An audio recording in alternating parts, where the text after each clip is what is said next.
Hey there, folks. It's Brittany Jackson from Learning Technologies, and today I'm going to show you how to select a course format. So your course format in Moodle is typically set as topics. This tends to give the most flexibility in terms of your course design, and it defaults and has 12 sections labeled as topics that you can change regularly. But there are other formats that you could choose. So if you go into Moodle, and here I am in the Moodle playground again, and I always turn on the turn editing on feature just so it's on in case I have things I need to do. But I'm going to click on course management, so the 3 gears up there. And I'm going to click on course settings. Once that opens, you can see again the course name, a short name for it, the category it's in, is it visible, are you showing or hiding your course to your students, etc., as well as course start and end date. If you scroll down a little bit further, there's a spot here that says course format. So if you drop that down, you can sit here and choose from a buttons format, a grid format, a single activity format, social format, collapsed topic, the topics format that we normally use, and the weekly format. So if you click on buttons format, I'm going to go ahead and do that. Give it a second to update. And then what I will do is I'll go ahead and click save and return. I can see what it looks like here. So buttons aren't on when I'm in edit mode here, but if I turn edit mode off, you can now see we've got this button format up here, 1, 2, 3. So there's 9 topics, so there's 9 things. If I click on each one of those, it drops down that section. So that's an option. If I go back into that settings and edit course settings again, if I go back down to course format, instead of buttons, I choose grid. What it do is change. You can adjust certain settings here if that's what you'd like to do. But I'm just going to show you what it looks like.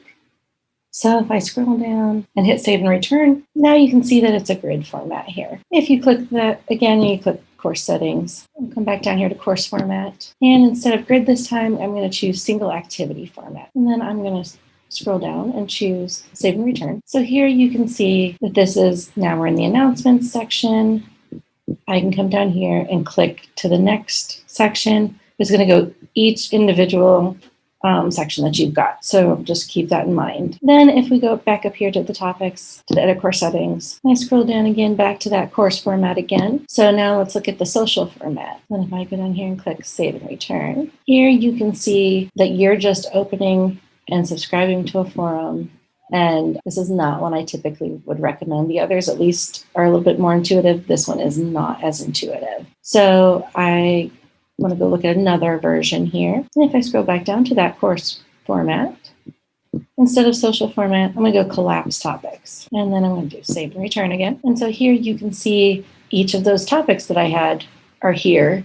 And if I click on this little arrow, it'll take it down and I can now see all the things within that topic area, as well as any due dates, any of that information. And then if I wanted the next one, I would pull it down that way, testing options. So that is all there as a possibility as well. And if we do one more here of a different option other than topics, so instead of collapse topics, I'm going to choose weekly format and hit save and return. And so here you see the weekly format is very similar to the topics format. Difference being it's showing it by the weeks that students would have to be turning stuff in. So it's grabbing that information. But I'm going to take this back one more time and go back to the normal topics format. Click on edit course settings. And I'm going to come back down here, click on course format. And instead of that, I'm going to go back to topics format. Now, in each of those, there are a few other little things that you could customize yourself if you'd like. But I tend to say keep it on topics format. It's the easiest. It's the most straightforward. Students are used to seeing it. So that would help them go through the course. But feel free to test out anything you'd like. And if you have questions or issues, feel free to reach out to me. And happy Moodling.